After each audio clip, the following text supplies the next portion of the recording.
Okie dokie. I am early. How are you doing?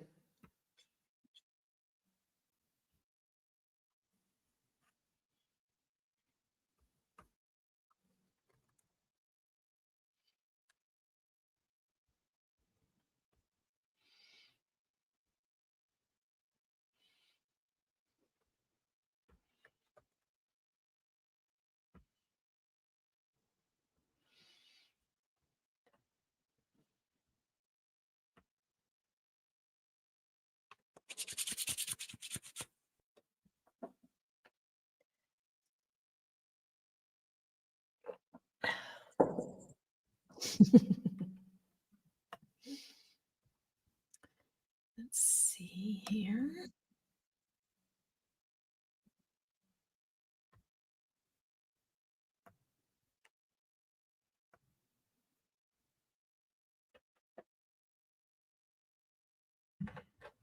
I've never done this before. I hope I do a good job.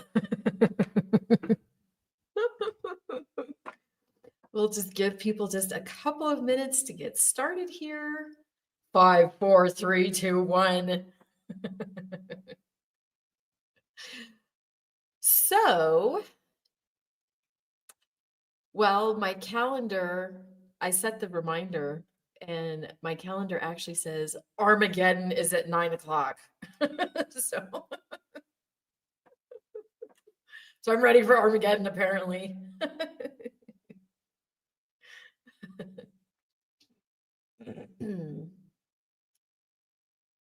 Okay, well, then we are going to get started here. And I'm pretty sure you cannot start a discussion on Armageddon without this. So we are going to start. It's the end of the world as we know it.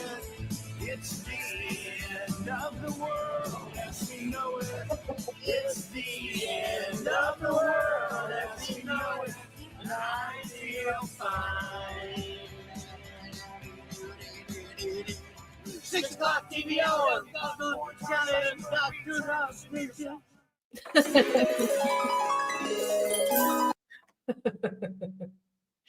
Right? It's the end of the world as we know it. So let's just get right into this here. So before we get going, I want you to do me a quick favor and on a scale of 0 to 10, with 0 being nothing and 10 being, what is your level of concern or fear about Armageddon before we get started? So, we came from a doomsday cult, an apocalyptic doomsday cult. What is it? So where is that feeling right now? Take a moment and just kind of notice, where are we starting from?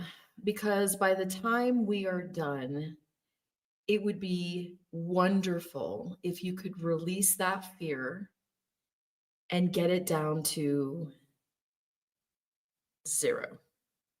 That's the goal. Because when you're free, you're free. You're free emotionally. You're free from all of the brainwashing that we have. And Armageddon, honestly, is just one more version of brainwashing. That's it. It's just another version of brainwashing. So rate yourself, take a minute. I'm just going to wait just a couple minutes for other people to come on. I know I'm a little bit early.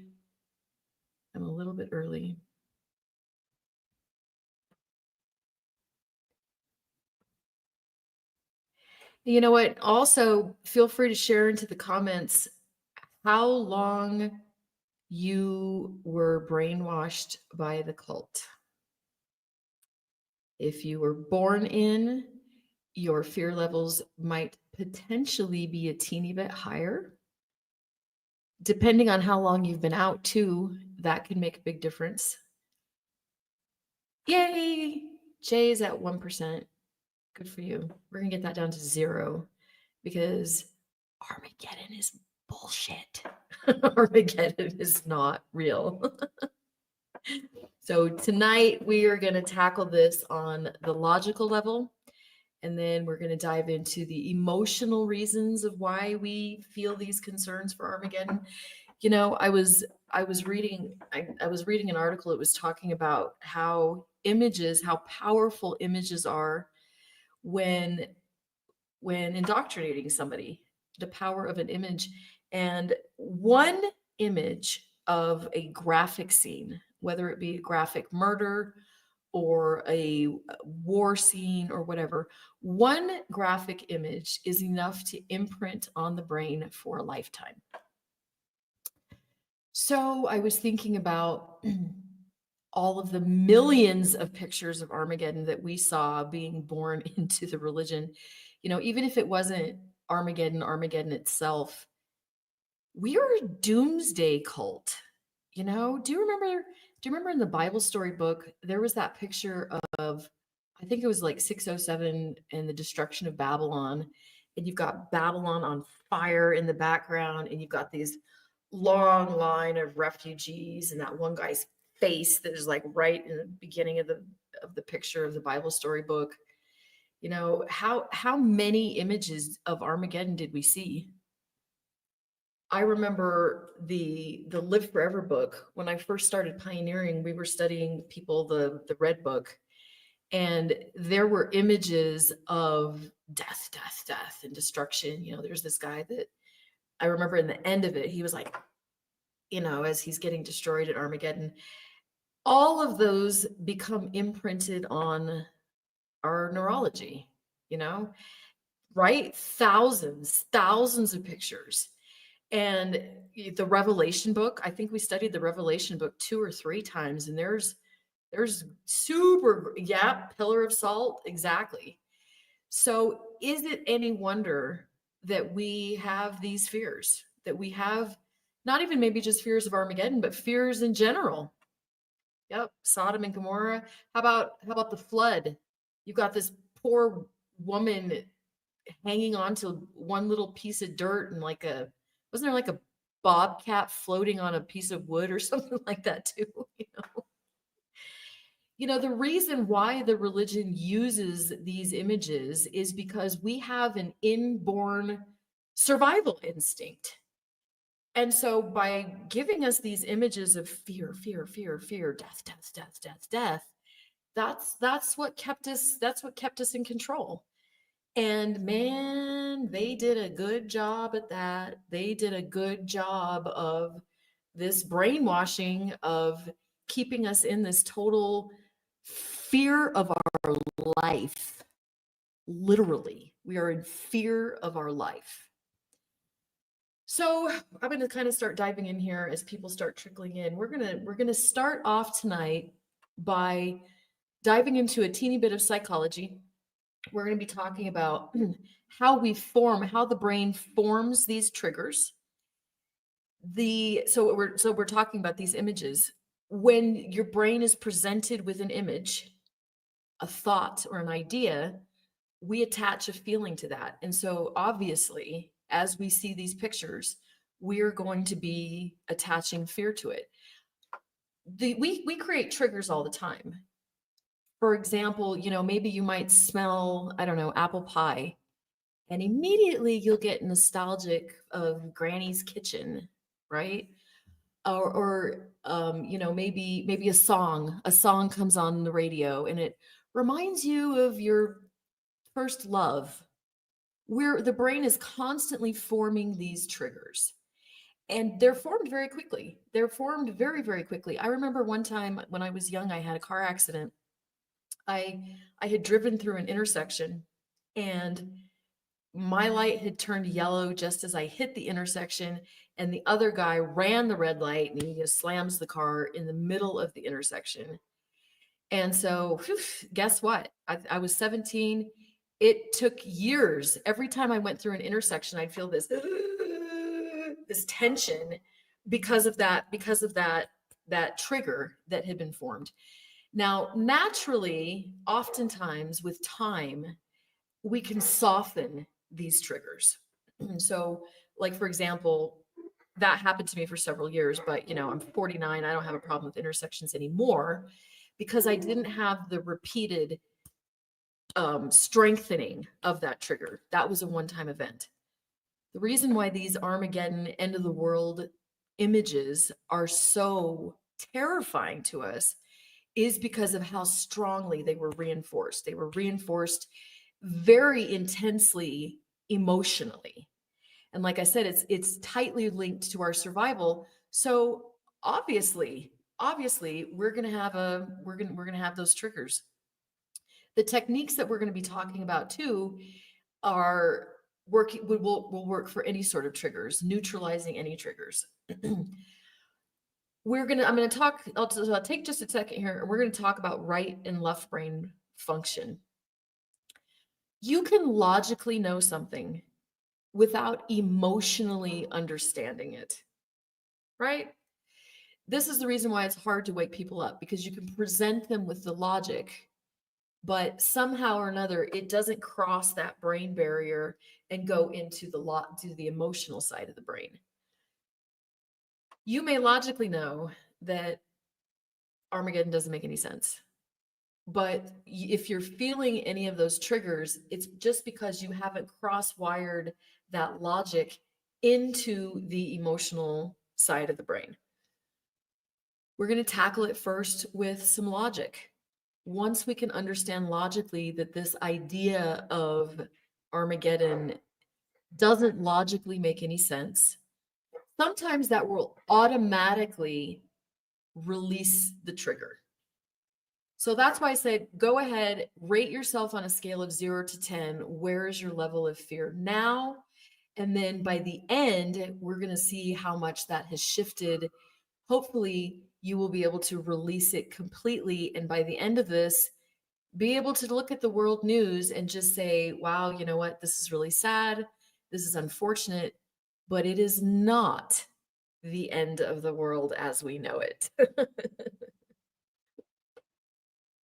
Well, let's talk for just a second too about how the brain actually starts changing beliefs. In order to change a belief, you cannot go from I believe in this to I believe in this. There's some steps that the brain has to go through in between. And you have actually already done these steps. When you started to deprogram from the cult, you went into phase 1, which is a questioning, really? Huh. Could that be? I don't know. Well, we're going to talk about nuclear Armageddon because even that is not highly likely. But when you're going through the belief change process, and think about this, when you started waking up from the religion, isn't it true that at first you got curious? There's this curiosity going on in the back of your mind, and your brain that allows the brain to start accepting new information. This is why, if you're trying to wake up your family members, you cannot hit them with logic unless they're in that soft spot, unless they're in that, I don't know. You slam them and you skip that step, and the brain cannot make a belief change. So I'm going to ask you right now, if you're rating on the scale of fear, I'm going to start by asking you to enter into that state of having an open mind. Remember when you started to wake up and you started to question, and your brain kind of started to go, what? Really? I don't know. Let yourself start getting into that state of questioning now. Because with that open-minded state, we will be able to logically look at the facts so that you can understand that there is no such thing as Armageddon. I could preach and I could preach. Well, no, I don't preach because I'm not Jehovah's Witness anymore. I was so funny. I cracked myself up. I could tell you and present. But unless you let yourself have an open mind and start questioning yourself, your own beliefs, the information won't be able to sink in quite the same. And you already know how to do this because, like I said, you have already changed beliefs. You already aren't part of the religion. Even if you're just questioning, that's perfect. So, hopefully, this will help you be able to let go of whatever's left. You know what? I think most of you probably know me. I am just like you. I used to believe in Armageddon too, but the human brain can make changes really, really quickly when you want to. It really is just that easy. So, tonight we are going to consider evidence logically. So, with this softening of the mind, with a little bit of curiosity, we are going to jump right into the facts.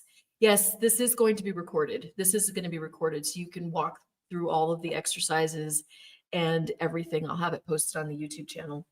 So by the end, the goal is to have you at a 0. And I will be taking live calls. Once I'm going to work through all of the logic here for Armageddon. And then after that, we're going to work through some emotional exercises and I will be taking some live calls. So you can raise your hand and volunteer if you want to. All righty, we are going to jump right into the logic here. Okay, so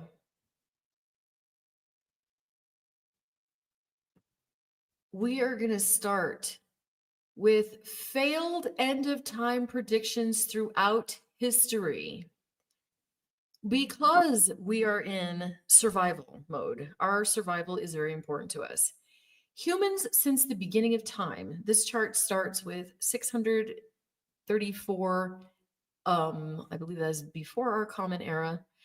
No, that is after Jesus Christ. We have been predicting the end of time forever. So, starting with various Christian groups, they based a second coming 600 years after Jesus' birth. And what actually happened? Life continued as normal. Somewhere around 992 to 995 of the Common Era, certain Christian groups got 1,000-year fever, millennial fever, thinking that it was 1,000 years after the birth of Jesus Christ. And what actually happened? Well, actually, the year 1000 came and went, and nothing actually happened. Approximately 33 years after that, they started thinking, oh, wait, maybe we got the dates wrong. And whoops, maybe it's 1,000 years after Jesus' death. And what actually happened? Honestly, it was not the end of anything. The medieval period actually continued.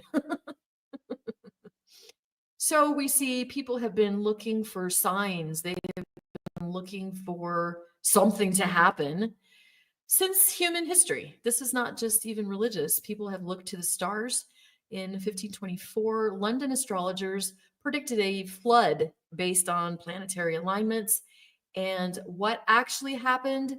There was some flooding, but life still continued. We see that, we've got a whole list of predictions here as we come into the 18th and the 19th century.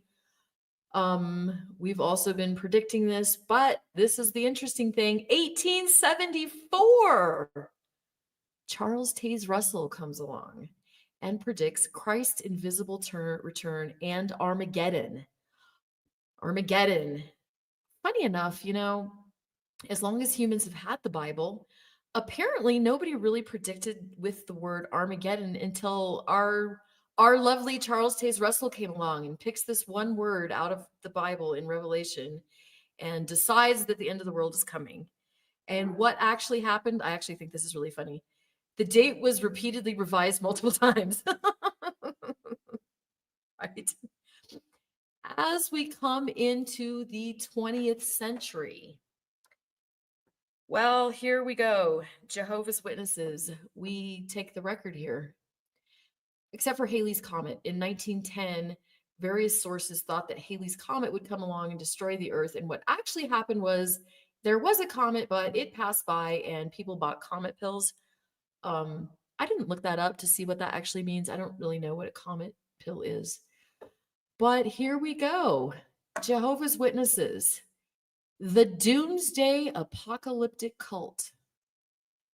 1914, Jehovah's Witnesses start to say Armageddon and the end of Gentile times.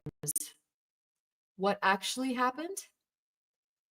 Well, World War I began, but the world actually continued. Well, so then what did Jehovah's Witnesses do in 1925? They do a revision and they say that there is going to be a resurrection of biblical patriarchs. Ooh, Noah's coming back, Enoch is coming back. All of these prophets of old are going to come back. And what actually happened? Well, the Great Depression was coming up, but actually no one got resurrected. Then we have 1975, right? Jehovah's Witnesses predicted that that would be the end of 6,000 years of human existence, human rule. And what actually happened? I love this, right? The disco era continued. And so now we need to.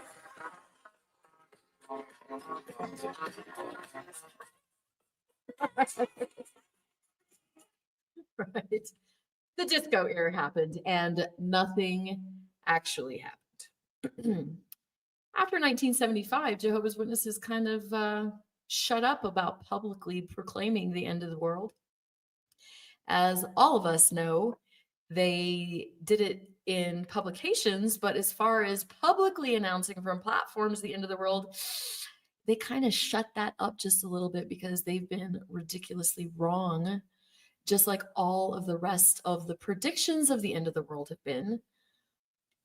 I remember Y2K. I remember December 31st, 1999, storing up some water and taking out some cash because there was going to be a complete computer systems collapse and all online civilization was going to be destroyed. And January 1st happened and nothing actually happened. There were some minor glitches, but society actually functioned fairly normally. As we move into the 21st century, there have been other predictions. 2012, I think that was like, we've got Mayan calendars and end of the worlds here and there. But here we are in 2025, and humanity has actually managed to survive every attempt at predicting doom. So, what are some of the patterns in these failed predictions? Well, apparently, Jehovah's Witnesses are not the only ones, but a lot of these predictions were attempts at mathematical calculations from various religious texts. Obviously, all of them have failed up to this point. There have been astronomical events, comets, eclipses, planetary alignments, round numbers, the year 2000. Here we go. Current events interpretation. Wars, disasters seen as signs. This is what we're going to dive into today. Even more because of world events. That's kind of what seems to be triggering a lot of people. Political events, bombings, we've interpreted those as signs, but humanity has often misinterpreted things as signs. I thought this was kind of interesting here too. The typical response after a failure, after something has been predicted and then it has failed to come true, the pattern is they will either do date revisions by changing the date. They will make up a different spiritual interpretation like, well, this Jesus came invisibly. It wasn't actually 1914. He invisibly started to rule then. Oh, wait, that's the light getting bright and brighter. I forgot. Conditional fulfillment. I don't really think Jehovah's Witnesses did that much. Like God delayed it due to faith or prayer or whatever. But here's what they did. Focus shift. They moved to different types of prediction and then abandonment. They quietly stop making such verbal predictions so that they're not completely making an ass out of themselves. Okay. All righty. So here we go. Next, coming up, we're going to do some fear-based debunking here. Somebody mentioned the fears of nuclear wars, climate control, AI takeover, asteroid impact. You know, our survival instinct is so strong that oftentimes we take these fears and we make them this big, imminent danger. It's happening right this second. Jehovah's Witnesses aren't the only ones that do that. There are, it is our survival instinct. So, according to statistics, here's the perceived versus the actual risk comparison. The perceived risk of nuclear war is somewhere up around 70%, but the actual threat is somewhere around 5%. Climate extinction, the perceived threat is 80%. Maybe some of you who are in Florida and Texas and it's 150 degrees right now may disagree with that. But the truth is, climate extinction is also fairly not too risky, maybe somewhere around 10%. AI takeover, the perceived threat is 60%. Actually, AI says the perceived threat is only 3%. Asteroid impact, 40. Actual, teeny. Pandemic extinction is a perceived threat of 75%. Well, the actual threat's probably somewhere around 8%. Economic collapse, the perceived danger there is like 85%. And in reality, that is only a whopping 15%. So the truth is, we are awfulizing. We are grandiosizing. We are big-izing. We are making these threats out to be something that honestly, it's not true. So we're working on logically debunking these. So as you look at this, as you look at these charts, understand this is our mind playing games on us here. I'm going to see if maybe I can make this next screen just a little bit bigger here. So now we're going to go to, ta-da. Okay. How much has the world actually been involved in conflicts? What we're seeing happening in the Middle East right now, is this imminent doom? Is this Armageddon? Well, as we see right here on this chart, we've got approximately 5,000 years of human history. And we've got a color chart here with the high conflict, medium conflict, and low conflict intensity. So guess what? We've always had conflict. Honestly, there's always been something going on. And a lot of these years, look at this. Before Jesus, we were at 90% high conflict intensity. 500 years after Jesus Christ, that was 95%. That's some pretty wacko stuff. Down here at the bottom of the chart, we've got, what do we have? 1850 to 1945. That is a whopping 98%, probably undoubtedly because of the two world wars that we have. But I saved the best till last. Ta-da! 1945 to the present. Guys, we are actually doing better than humankind has ever done in the history of history. We're doing good. We're doing good. So start to let yourself understand that these Armageddon fears are a result of a doomsday cult that hijacked the last century and started preaching Armageddon. Because the facts don't show it. In fact, the facts are showing that humanity is getting better, not worse. So since we're talking about war, well, hell, we might as well talk about earthquakes, right? So, reports of earthquakes in one place after another. What is the reality of earthquakes? Well, the truth is, we have always had earthquakes. And here in this chart, we can see, I guess this is about all the way back to the year of 365 of our Common Era. We've had major earthquakes. And if you look at the ones, Antioch, Aleppo, China, look at those death tolls. Look at those death tolls. Look how bad those were. 830,000, 230,000. And we've gotten better at that. We have the one in the Indian Ocean. A lot of that, though, was actually due to infrastructure. So, for the historical perspective here, major earthquakes have occurred throughout recorded history. It's been consistent. Scientists estimate that there have been about 15 earthquakes of a 7.0 or higher globally each year for pretty much consistently forever. Yeah, forever. And again, we're getting better at this. We are more prepared than before. Building codes, early warning systems, all of that has made a huge difference, which means that actually we are getting better at this. And historically speaking, some of the deadliest earthquakes were centuries ago, definitely not recently. So, what about earthquakes and reports of earthquakes in one place after another? Well, you know what? We've got 24/7 news coverage. Something happens on the other side of the world, we know about it in about 15 minutes.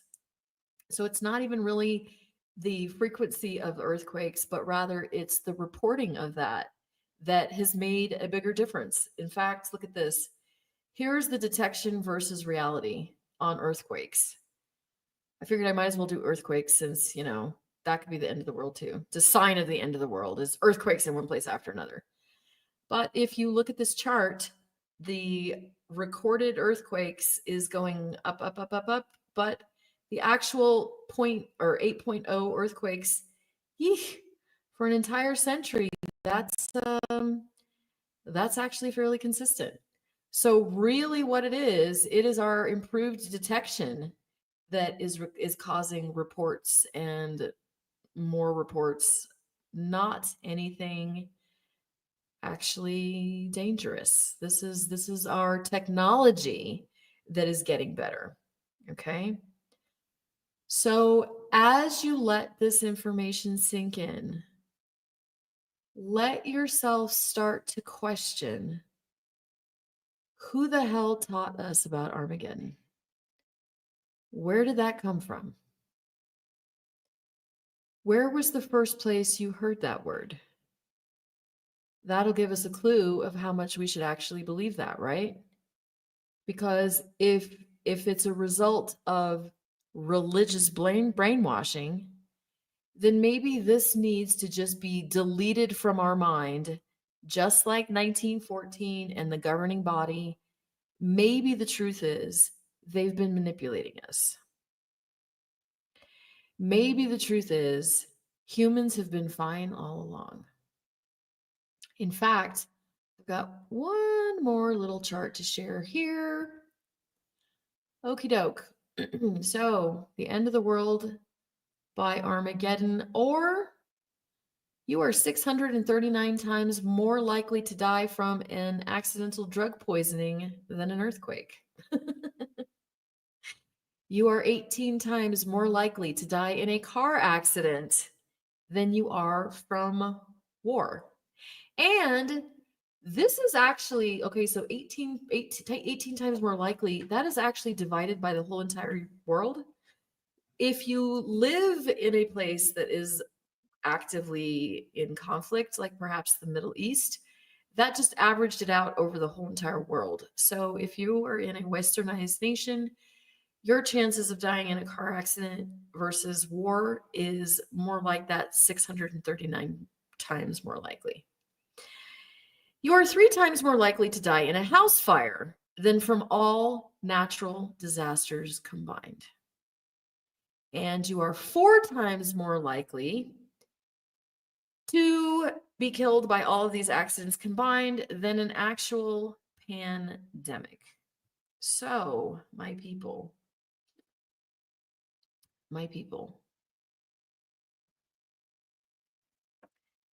that is the logic side of debunking Armageddon.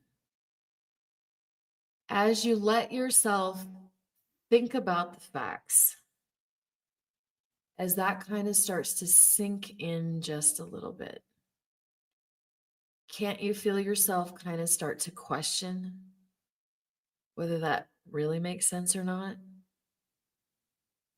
Come on. That one chart shows that as far as wars are concerned, we are better than we've ever been. Who told us to fear Armageddon? Who told us that? Think back and notice, when was the first time you heard that word? You know, if maybe you're like me, I don't know, birth. You know, I was probably born with that thought. Well, that's not based on logic, then, is it? That's based on brainwashing. And the same people that told us to trust Armageddon, believe in Armageddon, those were the ones that were manipulative, controlling assholes. Oh, wait, can I say that online? I don't know if I can say that online. Right? As you start to debunk Armageddon, you recognize that the source is full of crap. You don't believe the governing body about anything else, do you? So why in the world wouldn't you just let go of that belief too? Because the facts don't lie. Numbers tell the truth. Statistics are real. Those pictures of Armageddon that we used to see, those were a figment of somebody's imagination. Because clearly they have failed miserably at predicting the future. Oh, wait a second. The light's getting brighter and brighter. I forgot. Okay, I forgot. The light's getting brighter and brighter. But their predictions are not. Their predictions are failing miserably. Yeah, you're right, Jay. I think I grew up with Armageddon in the womb too, you know? How many of us heard, oh, well, okay, yeah, think about this for a second. I'll never be of school age. And then as soon as I go to school, how does it get moved? Well, you'll never go to high school. Well, you'll never graduate. Yeah, well, you'll never have kids. Yeah, well, you'll never retire. Man, you see, how much proof that it's a lie do you need before you let it go? I think a lot of people started waking up because of the change in the doctrine of the generations. This generational overlap made no logical sense to anybody. This is even on a bigger scale. This is on a bigger scale. If the generations woke you up, then let the failed predictions of Armageddon wake you up now. Right? Let it wake you up now, because they have failed over and over and over and over again. And this is a last-ditch effort to reach their claws in from Bethel and steal your soul out. Is it working? Yeah, you know what? You know what I say to that? They can't control you. Yeah, they can't control. Well, only if you let them. So let's make a decision. Make a decision to consider the facts, that you understand that it is pure 100% manipulation. And that's what you say to manipulation. You're free. You're free. Now it's time to let your heart free. To pry their dead, gross little governing body fingers off your heart, so that you can be free just like the rest of the universe is. I think it's funny because First of all, we talked in the very beginning about how we formed these triggers, right? Brainwashing, repetition, constant pictures, images. The images were a perfect way to brainwash us. You know what? We also brainwashed ourselves as we went door to door. Yeah, like every single one of our presentations was based off of, hey, did you see the news? Aren't you worried about the end of the world? You know, have you ever heard about Armageddon? Aren't you worried about Armageddon? We were a doomsday cult. And actually preparing for those presentations, I actually wonder if maybe the secret motivation of the governing body in having us preach was perhaps not to convert people, but to convince ourselves. Because there is no better way to convince yourself that something is true than to teach it to somebody else. As soon as you start teaching something to somebody else, it flips another switch in your neurology. And now not only do you believe it, but you really believe it because you're trying to convince somebody else. That was brilliant. That was brilliant manipulation on their part. Because yeah, obviously we're trying to recruit people, but at the same time they are reinforcing that belief in us. It never ceases. Make words up sometime. Never ceased to amaze me when I would go preaching and I'd have this presentation. I'd be like, have you ever thought about starvation? You ever wondered where mankind's going? Or we had these Armageddon magazines sometimes. Have you ever look at this war? Have you ever wondered what's the solution? And you know what householders would often say? They'd be like, yeah, actually, I think everything's going to be fine. And we'd be like, no, it's not. We're doomed. Humanity's doomed. God's the only solution. But you know what? Worldly people, they are not victims of brainwashing. They're not walking around thinking, oh my God, oh my God, oh my God, oh my God, oh my God, the world's ending, the world's ending. No, we were. Because we were victims of a cult. As you look at these statistics, let yourself become a person of reason. Let your critical thinking start kicking in. Okay. Those of you who rated in earlier, start to notice how much that fear level has already started to loosen. How much that has already started to shift with simple logic. As you accept that logic, right? Notice how different that is. Okay, let me take a quick pause really quick. I'm going to check in on Facebook for a second.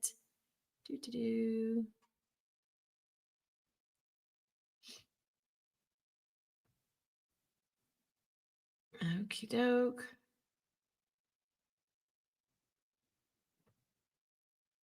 Okay. This is actually the first time I've done this, so I am looking at some of these comments. All right, I'm going to post a live link here.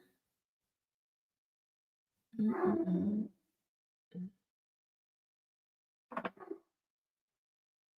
on just one second.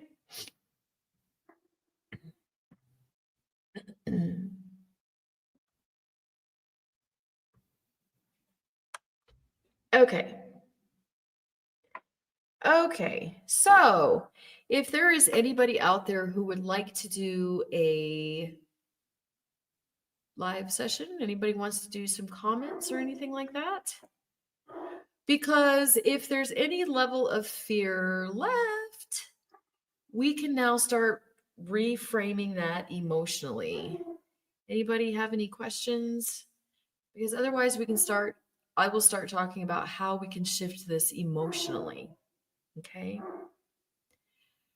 So the first step is, as you start to notice the fear, maybe you can kind of start noticing where that fear is. I'm gonna move my camera here just a second. There are some people who will say they feel it in their chest. There might be some people who feel like they feel it in their stomach. Some people might get a full body sensation. Understand that this is the programmed response that we had to those images in our head. So as logic starts to kick in, we can start to notice that that will automatically start shifting a lot of times. And if it doesn't, now it's time to start programming that in on purpose. We can start programming that in on purpose. So I'm going to ask you to do a little exercise here for a moment. When you think about Armageddon, so think about it for a second. I want you to close your eyes. And I want you to notice what visuals come to mind. What visuals do you see? And the picture itself isn't necessarily important. So it doesn't matter if you see, birds eating eyeballs out or whatever. Just kind of notice what the images are. But here's what I want you to do. Here's what I do want you to pay attention to. I want you to notice whether this is a color or it's in black and white. Pay attention to whether the images that you see are color or if they're in black and white. Okay. The next thing that I want you to notice, is this image, is it still like a snapshot or is it moving? Is it a movie? Okay. So first of all, you're going to notice whether it's color or if it's in black and white. Then I want you to notice, is it moving or is it still? Okay. Make these notes to yourself. I want you to make these notes because we're going to shift this image, okay? So the next thing I want you to notice is, how big is this picture? Is it, postcards? Are you looking at a picture that looks like it's a postcard stamp? Does it look like is it this big? Is it this big? Is it overwhelming life size everywhere big? How big is this picture of Armageddon? Okay. Then I want you to notice, where is this picture? And when I say where, I mean, does it feel like it's right up against your nose like this? Is it this far out? Does it feel like maybe it's arm's length out? Where is that picture? Okay. So now I want you to start tweaking this. We're going to start tweaking these visuals because I want you to notice what happens when you play with the picture. So first of all, let's make sure that this image is in black and white. You don't have to change the content. You can keep the scene exactly the same, but instead of it being in color, I want you to make it in black and white. Like the Wizard of Oz. In the original first part of the Wizard of Oz, it's all in black and white. So make this image in black and white. Okay? The next thing that I want you to do is I want you to take this picture and I want you to shrink it so that it's about that big. So that the entire watchtower picture, whatever the picture is, till it's about this big. Not even half the size of your phone, this teeny tiny picture. Got it? And now what I want you to do is I want you to take that picture and I want you to float it out far, far, far to maybe it's about, I don't know, maybe 10 feet out in front of you. Okay? And notice what that does to the picture. What happens to how you feel as you change that picture to black and white, you shrink it, and you float it out about 10 feet out in front of you. If anybody followed along with that exercise, feel free to make a comment and notice what happened when you did that. Notice what happens as you start to play with those pictures.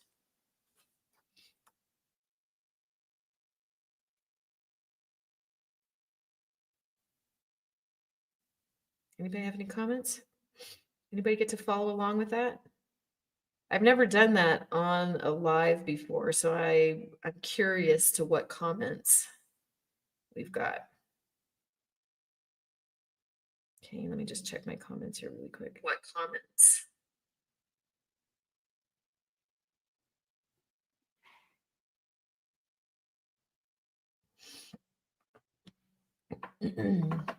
Yeah, this is live streaming to Facebook. I've got it live streaming to Instagram, and it's on here on YouTube too. Actually, you know what? Here we have.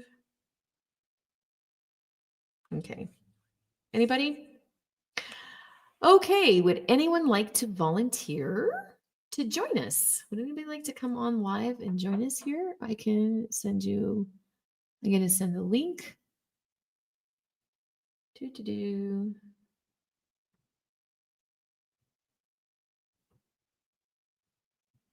Actually, you know what? I'm going to paste this right on Facebook, I think.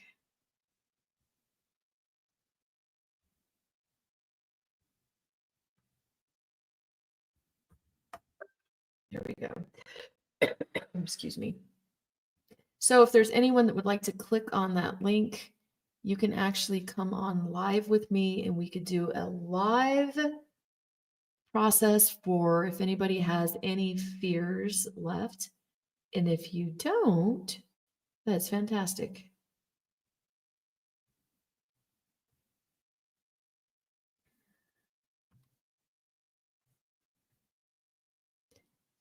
Okay, let me just go through some of the comments here. Let's see, Jeannie says, yep, the fear was 100% for so long. And when she read the book Free Will that a former JW wrote, it changed the mindset and that helped her go down to zero amount of fear for the last days. Okay. And then Sue says she woke up 20 years ago, but she's still having a hard time with crosses in the Trinity and attending a church. Okay, here we go. Hold on just one second. Okay, we've got. Hello. Hello. Can you hear me? Yes, I can. Hello, sweetheart. How are you? I'm good. And yourself? I'm doing well. Okay, talk to me, sweetheart. What are you feeling? What are your thoughts about Armageddon? How are you feeling about that? You know what? It's totally different. I know you and I have talked in the past, so it's been Mm-hmm. about 2 years on this journey. Mm-hmm. And I've come to the acceptance that, you know what, we were really, really, really lied to. Yeah. How all those illustrations, all they were fear tactics. Yep. 100%. Uh, and I know, like, my only fear is like my parents, that they're aging. And I'm not DF'd or anything like that, but um, even my husband is in agreement as far as if it's a congregation of love, why hasn't anybody come to look for us? Right. So that's a manipulation tool that they have on so many people. Yeah. Um, and I'm being honest to maybe 95% of the people. The 5% would be my mother Mm-hmm. and my father and my mother-in-law, only because they're so old. Um, my main, like, oh, how can I say it, like, anger is Mm-hmm. that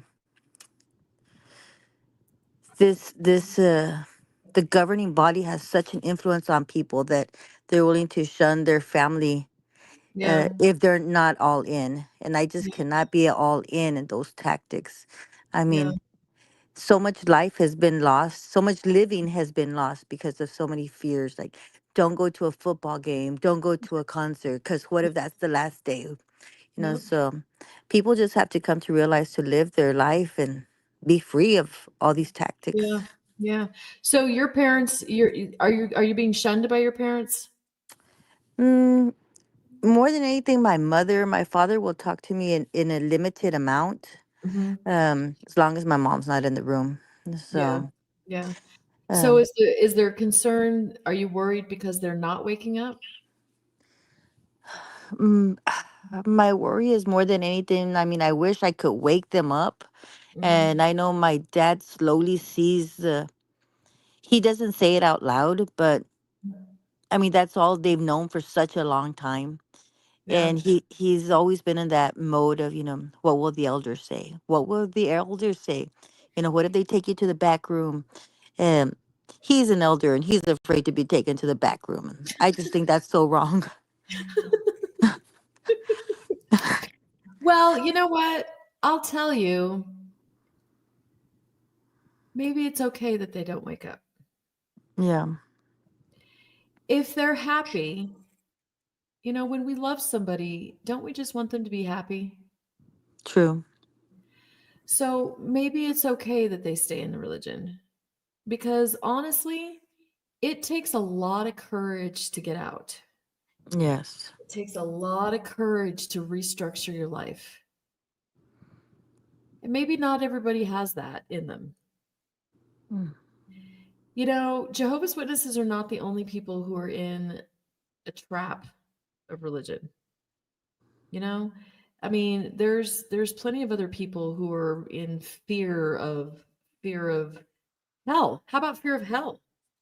Right. Jehovah's Witnesses don't have fear of hell, but Catholics do. You know, we're Mm-hmm. not the only ones that are dealing with fear. We're not the only ones. But you know what? If somebody chooses to stay into the religion, I'm talking to some of you that have the unbelieving mates too. If they're happy in the religion, let them. Mm-hmm. Support them. We support a lot of people that we may not agree with necessarily. You know, let's say for example, maybe your husband or something like that decides he's going to go to college, or he's going to all of a sudden up and change his job because that's going to make him happy, or they make some other lifestyle change. We would probably support it, right? Yes. Okay. So why not support them staying in the religion if that's truly honestly where they want to be? Yeah. We can't wake them up anyway. I have a very, very loving sister that reached out to me. She's in Australia and she is 92 years old. She went to Gilead like a million years ago. She was a missionary for, I don't know, forever, like 60 years or something ridiculous like that. Her and her husband traveled all over Europe. They were in Australia forming congregations from the very beginning. She never had children because she had her spiritual children. And she is 92 years old and she heard about the Australian Royal Commission and she woke up. Mm-hmm. And now she has nothing. As much as I'm an advocate for truth, I'm also an advocate for happiness. And the truth is, that sweet soul has lost everything at the age of 92. Yeah. For her own happiness, maybe she should have closed her eyes and stayed in. Mm-hmm. I mean, I love truth as much as you do. I'm never going back. But the truth is, if it makes my mom happy, if my mom doesn't have the guts to rebuild her life outside of the religion, then I hope she's happy in the religion. I really, truly, honestly hope for the best. Waking people up too. I just did 4 whole videos on how to wake up your family. And my number one tip for how to wake up your family is stop trying to wake them up. The first thing that people think about apostates is, oh my God, they're evil, they're angry, they're bitter, they're going to try to convince me. And firewall goes right up. We just put up their defensive, we just put up their shield because they're on guard against apostates and they don't want to be convinced. And so, my number one tool for helping people wake up is don't just be loving, be supportive.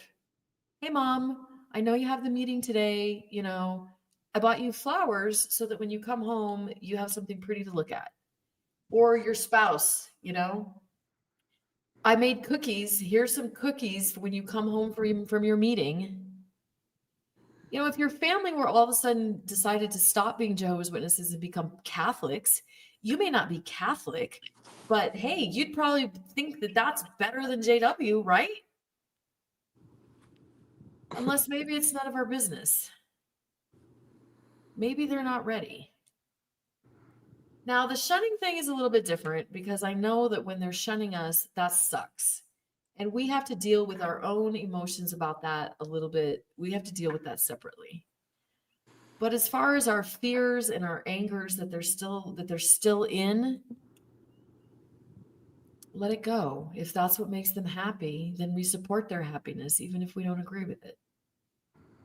You know, what if you had a child that was gay? You may not be gay, but you could still support it. You'd still love them. So why is our Jehovah's Witness family any different?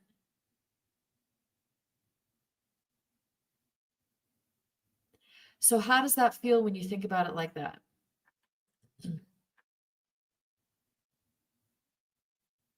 Did I lose you there? I think I might have lost you there for a second. So feel free to join back in because I don't know where that call dropped off, but that was my rant on waking up our family. Okay, so anybody else want to join us here?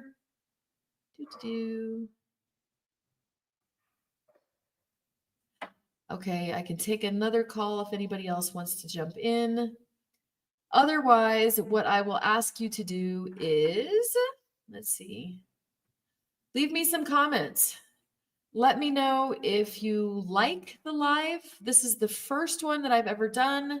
So I don't know what I'm doing, and I don't know if anybody likes this. So if you would leave me some comments about what topics you would like me to cover, let me know what questions that you have. I'd be more than happy to do a program just for you. Hold on, let me check Facebook here really quick. Let me see.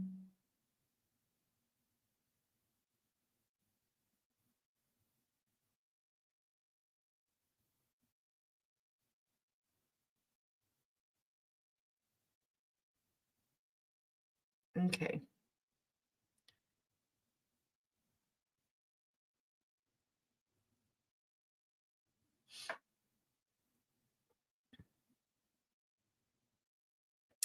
Okay. If there are no more comments.